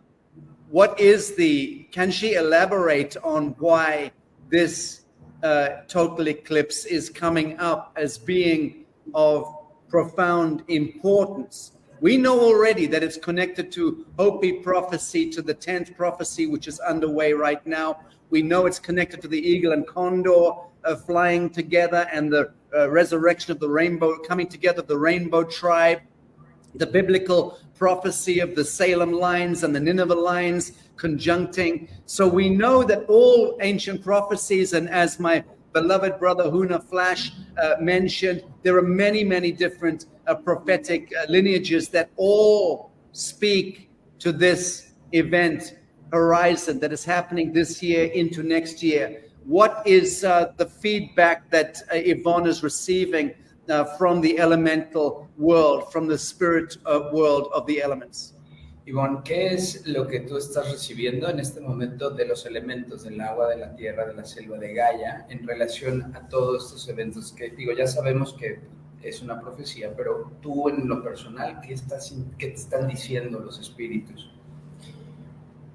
Lo que ellos están comentando es que es un momento importante para hacer una conexión desde tu corazón, desde ti, o sea, desde tu ser, para poder hacer una conexión a final de cuentas con todo el planeta. Gaia está presente. So, okay. No, no está bien. So she's saying that it's very important to in this. The Spirit says that we need to open our heart through love. That it's the feeling that we need to embrace in this occasion. And Gaia está presente. Gaia is with us in this, with everyone in this right now. And y dice que esta es una gran oportunidad. Gaia said that this is a great opportunity para este cambio que tanto hemos estado esperando, tanto ellos, elementales, todo el planeta, como los seres que lo están integrando, como nosotros los seres humanos. So, yeah, this is something that Gaia wants us to embrace as a humanity through love, through open our hearts, and the spirits are very aware that this is a very important event that will transform the way that we lived. Beautiful. Gaia. Thank you very much. This is very, very helpful. I just saw that one of our great Native American grandmothers, Ejna Fleury, has joined us in the green room, and I'll bring her in momentarily to say a few words. But Dr. Alex, before I also invite Jane back in and Padma, Khandro, I'd like to ask you, Dr. Alex, just again speak to the zone of silence just outside Mexico City, a couple of hours flight, extraordinary mountain, which is designated as the point on the surface of the earth, which is going to receive the greatest totality of the eclipse, 4 minutes, 28.1 seconds, meaning to say, those of us who are there atop that mountain, NSA, Vatican, and CIA activities notwithstanding, and I'm not remotely concerned about that. I understand the power and the majesty of the human will and the human heart, and I understand the power, the force that we bring into this ceremony. And no high altitude aurora research programs, aka HARP, no directed energy weapon systems, no weaponizing of 5, 6, 7, 8, 9G bandwidths is going to temper with human actualized Christed plasma. We are the ones who walk through the valley of death. We're the ones who enter the lion's den, as we're doing very much during this event. But speak a little bit more to this. We're in the epicenter, in the eye of the storm. We are essentially placing a hum, the vibratory hum of the living sons and daughters of God, of the Adamite, of the good human, of the meek. We are simply transferring a hum back into that hyperdimensional umbilical vortex during that 4 minutes, 28.1 seconds. Yes? Yes, that is absolutely correct. And the hum, as I explained, is a primordial sound. It comes from the universe. It is within us. It has to do with the connection of water as well. So water, of course, is we are walking water vessels. This whole year has been about water, structured water, living water, consciousness of water. So, and there's a reason for that, because we are reconnecting with the source, with the cosmic ocean. So it has to do with all of that. And the sound, the hum, is very much the key to that. With that sound, we can reactivate our memory, our DNA, everything to do with the water inside us, with water around us. This is to do with the blueprint of creation.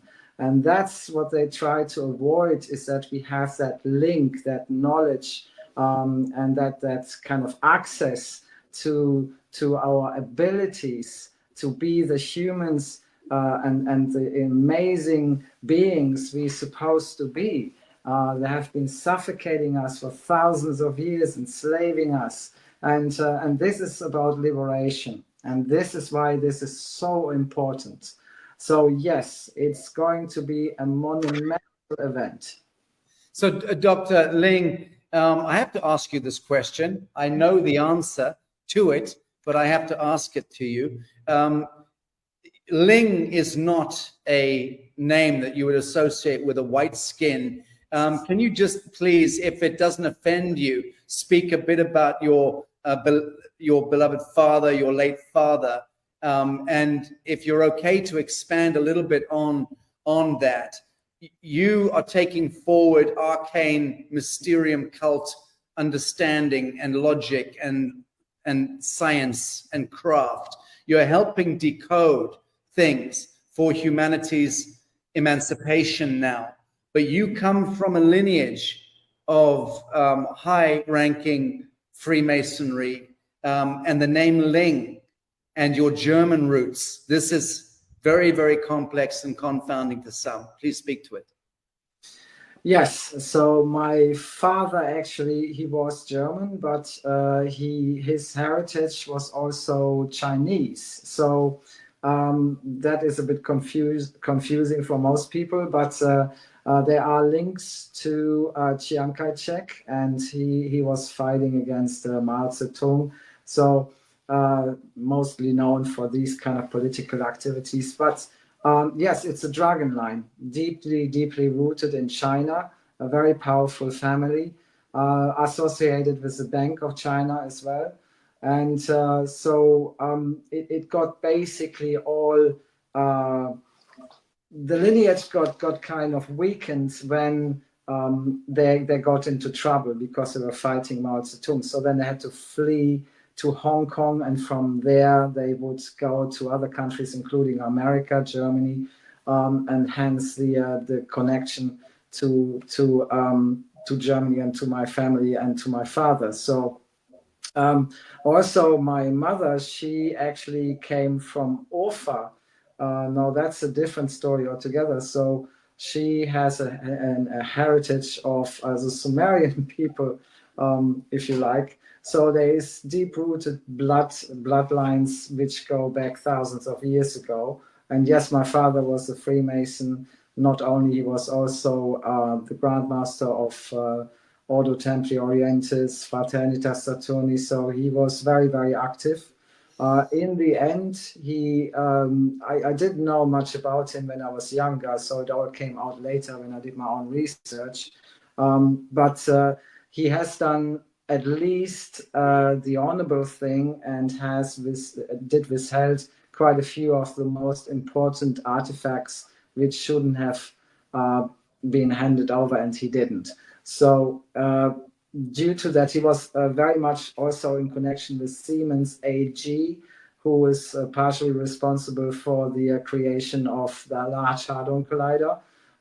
This kind of technology was stolen from ancient texts, very much. Lots of it was found actually in Turkey.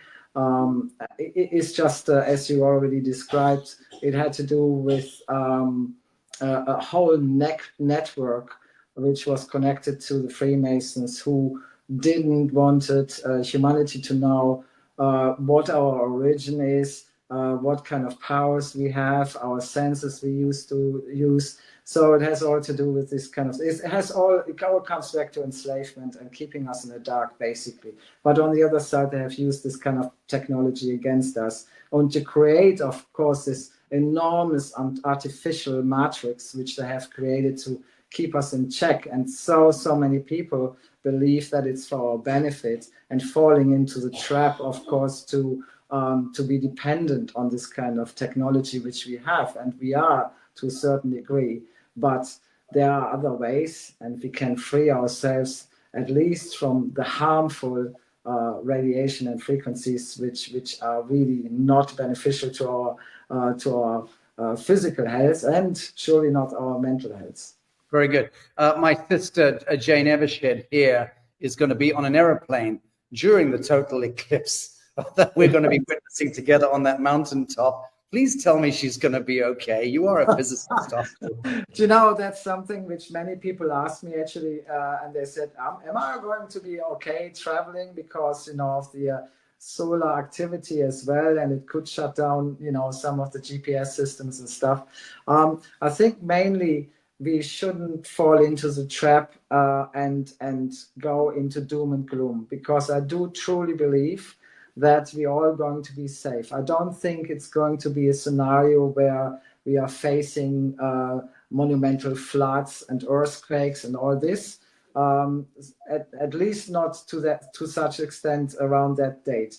So yes, the earth will shake up maybe a little bit here and there, but I don't think it's going to be harmful for us. I'm also a big believer in the universe putting us in the right places at the right time. Indeed.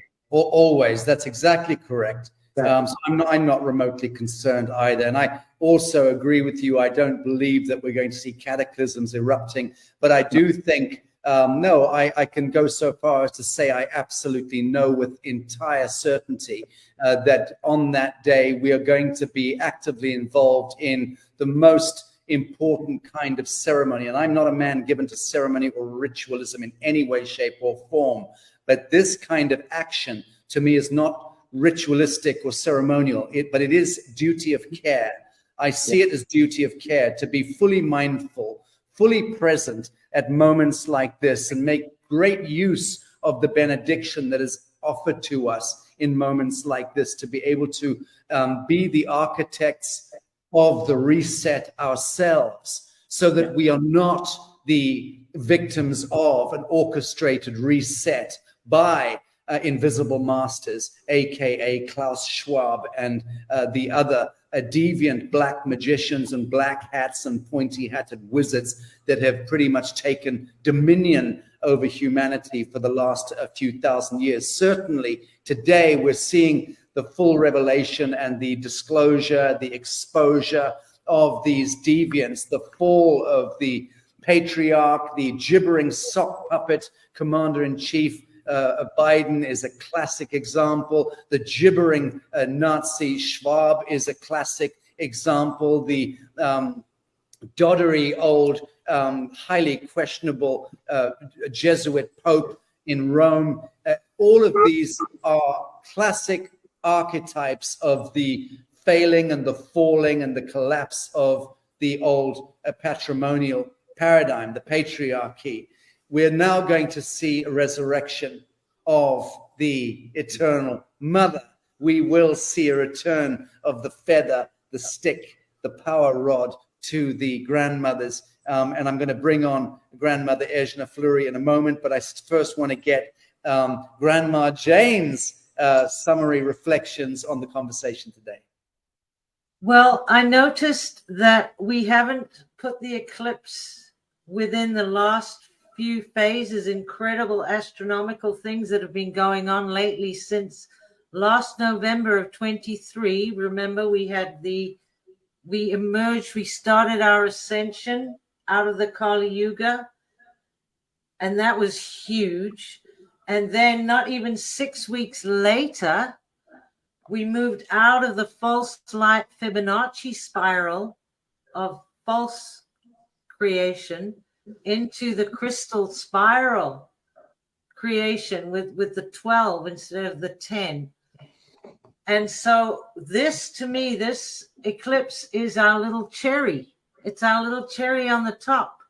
And we have to remember that us as the angelic humans are absolutely connected to the stars. We haven't gone through thousands and thousands of lifetimes for nothing. This is it. And our so-called adversaries or teachers or whoever you might want to call them, however horrid they are, have brought us to this point, but they are not divinely connected to the wisdom of the cosmos as we are by divine right and by our angelic ancestry. So it's all lined up, and it does, as any person on here that ever mentioned the mother and our masculine, feminine divinity coming together as part of unity consciousness is right on, and that mother nurturing energy is coming in to replace destruction with creation. That's the biggest thing it's going to give us, I feel. Absolutely beautiful, beautifully stated, and thank you for that. Michael, I'm going to pass on to Huna Flash, and then I'm going on to Eduardo, who I see has entered the green room, a wonderful mystic and shaman friend in Mexico. But Michael, I'd like your summary reflections on today's conversation. It was Ejna Fleury who actually pointed me into that direction of seeing our process right now as a birthing process, the end of the laboring process. And so as we go, and I'm not a woman, I can't really speak for it, but I'm going to try and do to the best of my ability. As we're coming to the end of the laboring process, and within the laboring process is a lot of love. There's a lot of love for the newborn. Within that process is going to be immense pain. Once the laboring process is over and finished and the new is born, the pain is gone and all remains love. Now, if I look at it from a divine masculine point of view, all I can do is support the divine feminine in that transition, in that birthing process, with all the love and the light that I hold within myself. There is, and like you said, there is nothing that I need to look up to. It is about going inwards. It is about connecting. It is about recognizing the importance of that moment, of those 4 minutes and 28 seconds or 28.1 seconds, and being really, really, really conscious around that, and not focusing our energy into it, but giving it our energy. And I believe that there is a difference whether we operate from our mind or whether we operate from our heart. So also curious to learn more about what the specific frequency is. And when I look at 4 minutes 28.1 seconds, I can't overlook the 528 hertz frequency, the frequency of love within that. If I take the one from the end and put it to the front, and can you speak a little bit more about what that specific frequency might be? Dr. Alex. Yes, so 528 is also part of this frequency for sure.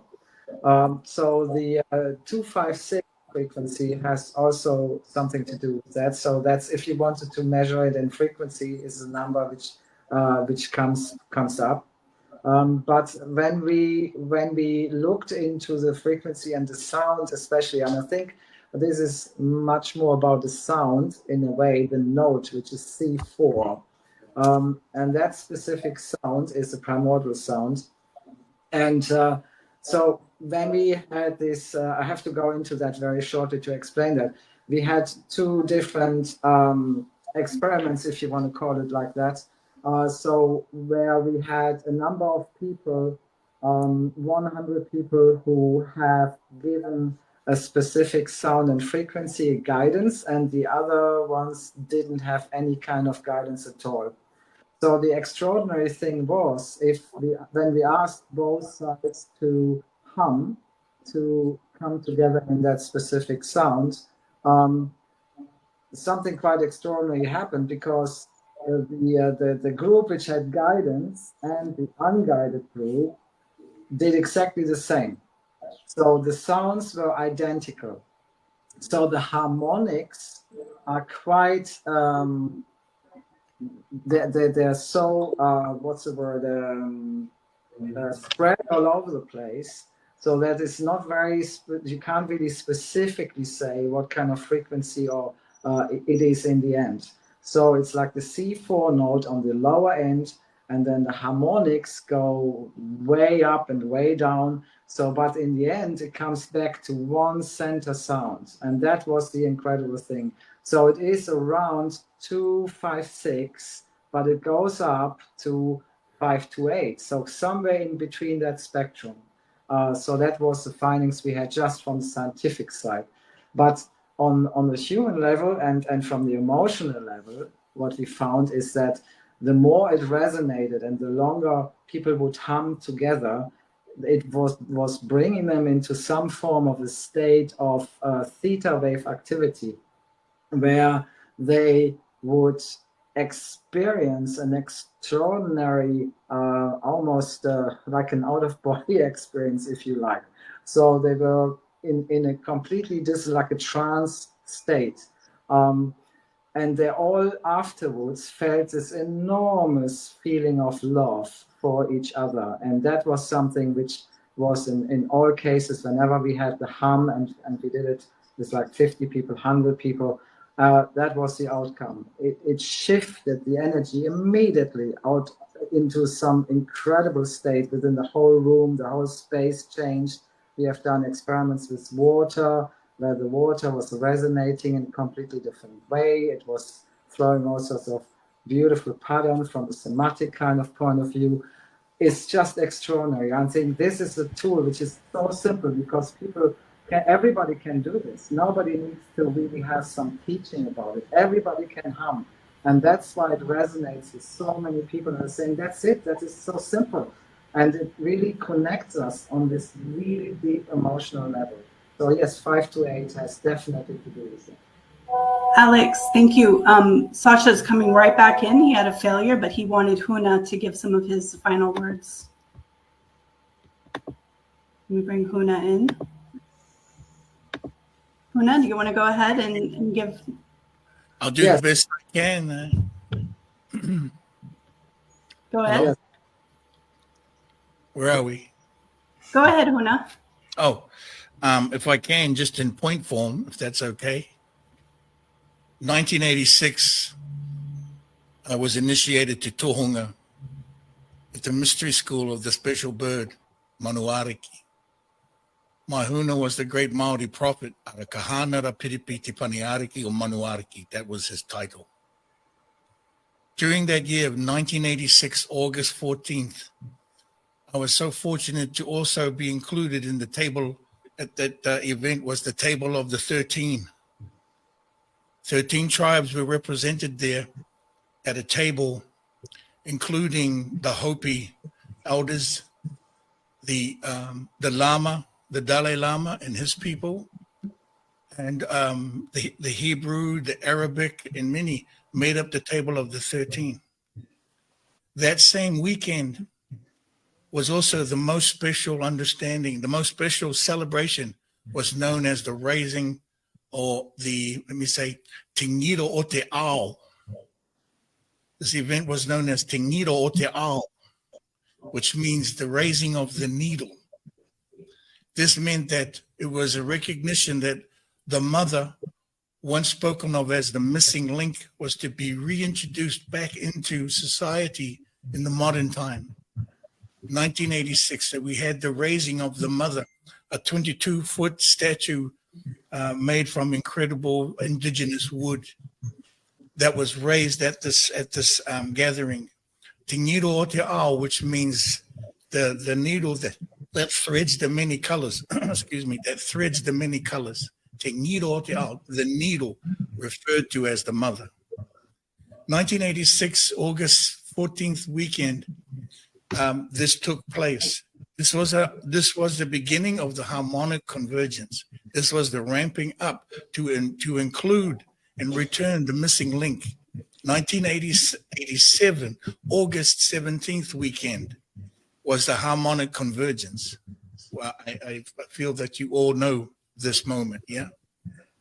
That at that moment, for the harmonic convergence to arrive, the mother was reintroduced and recognized by the table of the 13, and instructions were given at that table to send back to the tribes, to the many, and to the Hopi, and to all many.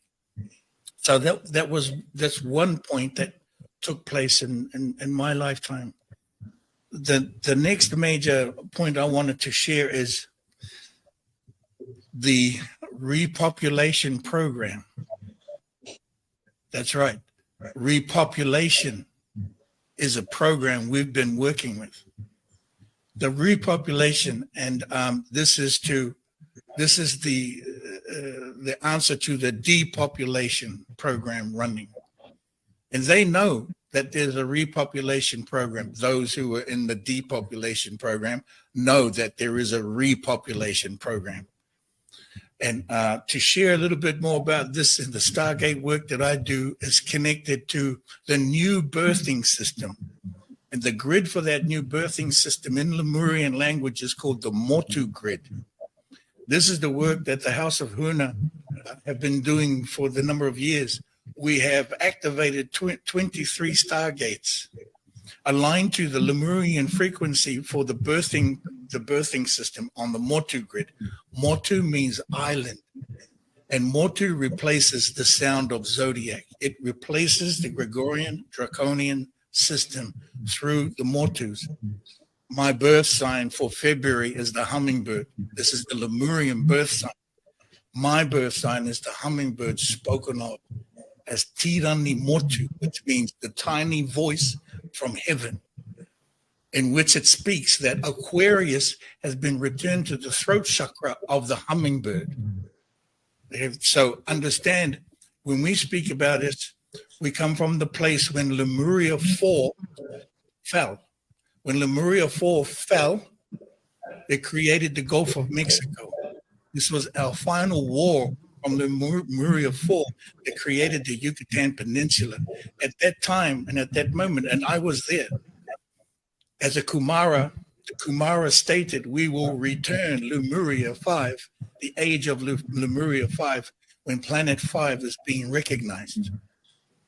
And Planet 5 is now recognized since March 2021, March 8th, 2021, at the Stargate in Lake Titicaca, recognized as Planet Matea, which means the planet of new light.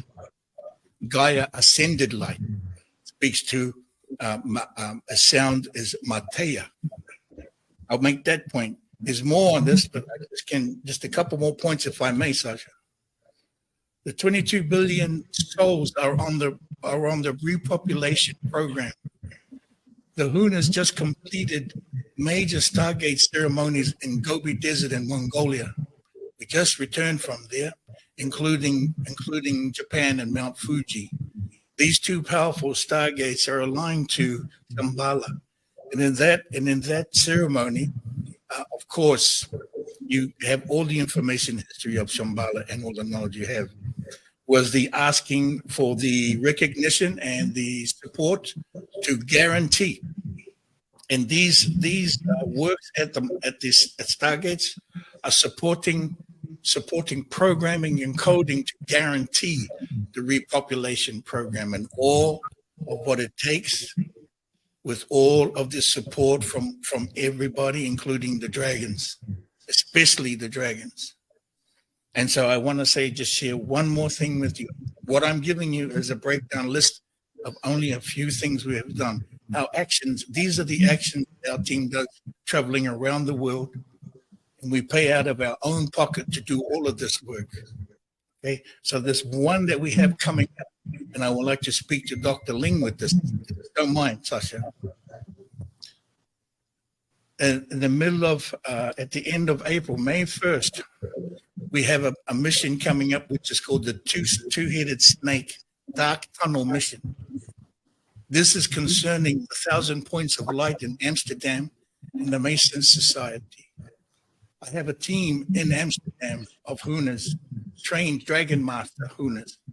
They will be doing programming at the Dark Tunnel in Amsterdam.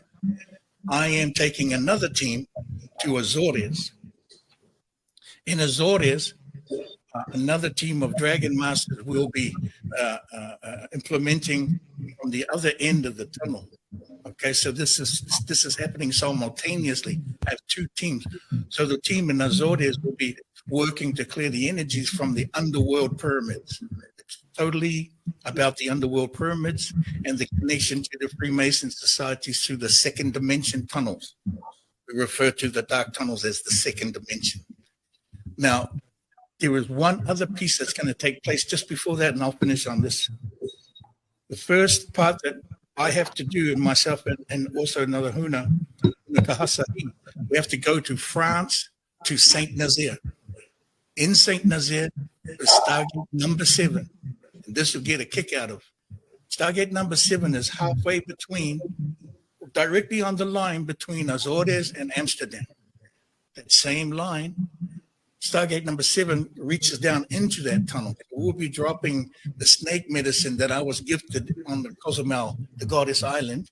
I was gifted at the pyramid, the snake medicine from Ishel, from the goddess Ishtar, Ishel, one and the same. Now, to finish off with, the France, we input the medicine there, or the programming. Think of it as programming, because this is Lemurian technology, okay? And it takes some practice. So we go in there, and it's to support and the clearing from the Mason Society, certainly what your father went through, what you go through, what everybody has been going through. So these are actions that are taking place, what has taken place, a whole lot more things to share that have not been known. But I'm very happy to reveal these actions that have taken place. Thank you. I apologize for taking. Thank you very much indeed, brother. Thank you. Thank you so much for that. I appreciate all of those words. Dr. Alex, stand by. I want to bring on Eduardo, my beloved friend, Eduardo Oregon, who is a highly recognized shaman in Central America, in Mexico. I think you may have a bit of background noise there, but Eduardo, very happy to see that you could join us, even for a few minutes. Thank you for coming. Yeah, it's only nice to meet you. I'm glad to be here with you, to hear what you said. And we're waiting for that day because Gaia says that we're going to improve our power. Then, in order to continue with this project, to create the new communities and work with the humanity to change the administration, the way that the humanity customized for their own administration.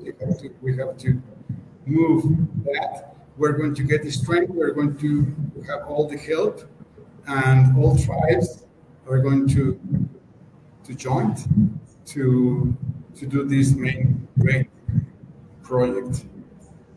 Thank you, brother. Well, you know, I have a photograph here that I took of you when you were performing the ceremonies on our land here in Bacala, and when Yvonne was consulting with the guardians of the jungle and the soil and the water and the skies. And this is the photograph I took. Perhaps I shouldn't have taken this, but I keep it anyway as a memory of that beautiful day and the extraordinary ceremony that you brought here to really combine all of the elements into the living flame. And very honored that you're going to be joining us, hopefully at the Zone of Silence. I know you're going to be trying to get there as well. Yes. Just outside Durango.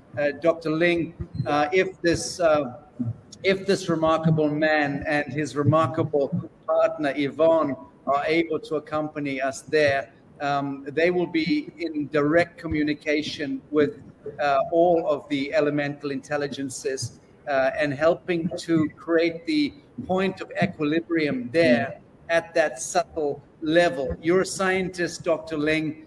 Does this language sound like gobbledygook to you? No, not at all.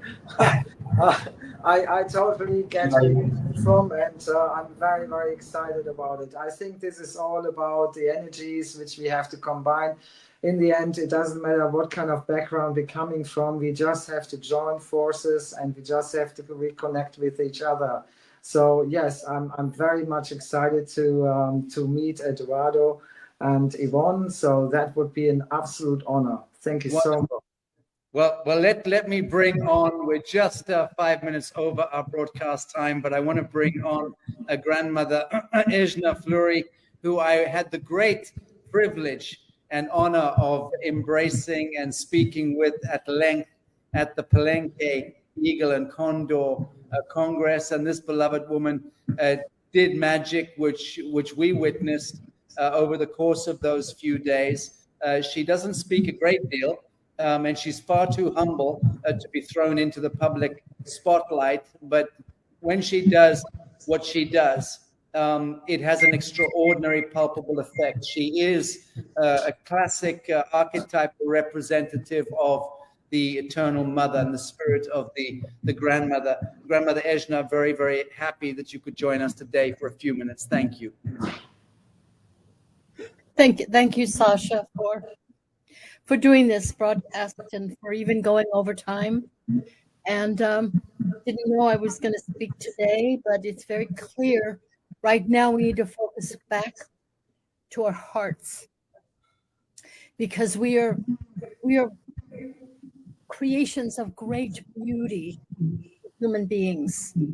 And even though we've had this incredible time, not just 500 years, but many thousands of years of struggle and pain, that the greatness of our being, because we are actually being blossomed and crafted into being star makers ourselves.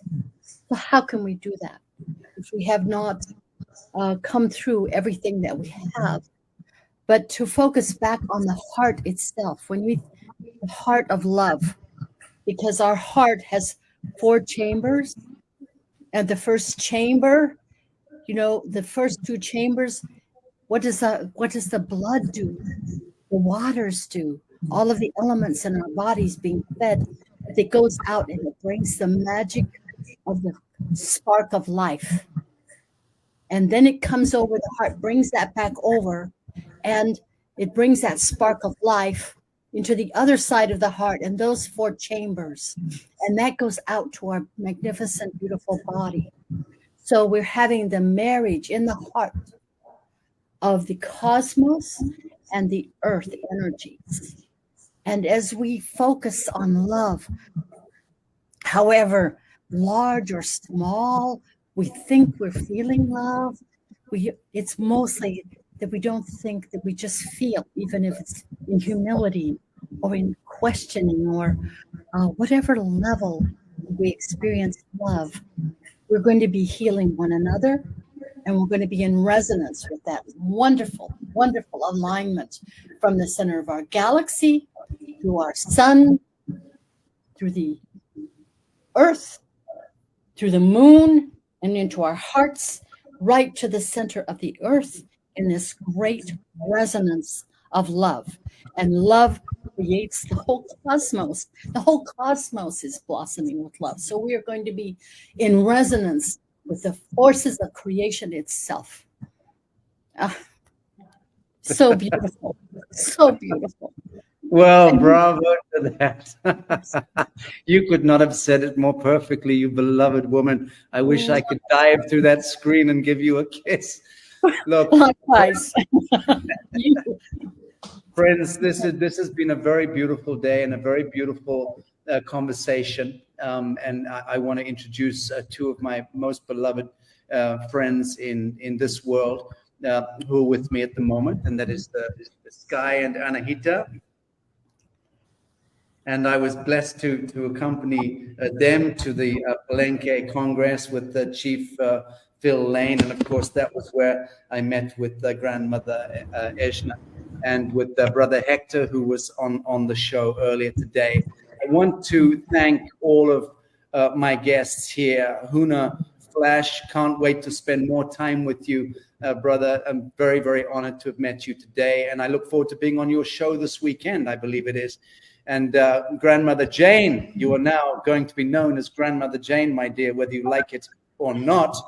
Thank you for coming on. Grandma Ejna Fleury, thank you so very much for closing this beautiful session today with such beautiful words. Dr. Alex Ling, greatly, greatly looking forward to being with you in just over 10 days or something like that. I'm greatly looking forward to embracing you and learning more from you and about you. And Yvonne and Eduardo, thank you so very much for joining us today and bringing your beautiful spirit magic into the proceedings. And I think, friends, that's about it. The other guests, Michael is still there. I'll say thank you very much to Michael, beloved brother. Thank you for joining us as well. And that's it, friends. we're going to sign off at that. I can tell you that we're going to be in the zone of silence on that hill, Daniel in the Lion's Den, on the day with Dr. Alex Ling, hopefully Eduardo and Yvonne, Brother Hector, and others will be joining us. And I very much doubt we're going to be doing any broadcasting on that day, because we're going to be placing our attention into the womb of the Eternal Mother in that holy date line. The sacrament there does not require or need noisy influences like me broadcasting. So we're going to be there holding the space, and we'll do some filming where it makes sense and let you know what we experience. I do suspect we're going to see some extraordinary stuff, and we'll be sure to round in after Dateline 0 a day or two later and let you know what occurred. Please do recall the 40 days of